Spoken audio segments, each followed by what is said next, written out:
Doğrudan doktor, yay aylarında migren daha çox tutur deyirsən, yoxsa? Ola bilir gün vuranda təbii ki migren, ondan sonra kondisioner vuranda baş ağrıları başlaya bilir.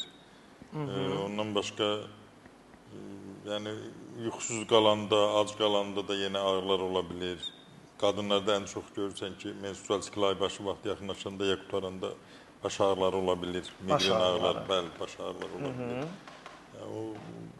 Bir də təbii ki əsəb gərginlikləri də səbəb ola bilir.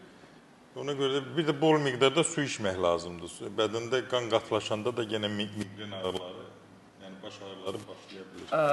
Deməli, minimum 3 litr içməliyik. Minimum 3 litr indi su içməliyik. Minimum. Onun da birinin 1 litrini səhər duran kimi arxa-arxaya. Doktor, 1 litr suyu səhər duran kimi adam içə bilmir axı. Mən içirəm, nətər içirəm. Onun qaydaları var da, sən onu başını qaldırıb içirsənsə içə bilməzsən. Çünki hava gedir, köpüzdürür səni.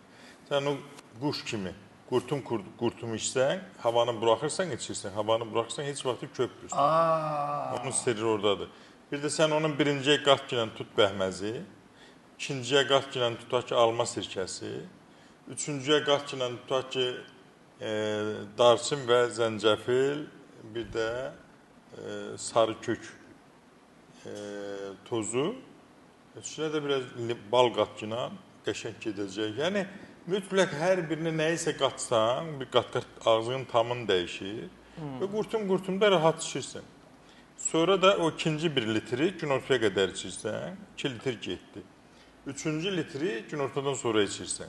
Amma axşam yatanda içəndə ödəm verir, ayaqlarında yox, ödəm vermir. Axşam yatanda gecə kiçik barə, yəni tualetə getməyə, sidiyə getməyə məcbur elə bilər. Ona görə yükü əsas günün birinci yarısını Günün birinci yarısı ilə... İkinci yarısında da 1 litr içirsən. Tamam.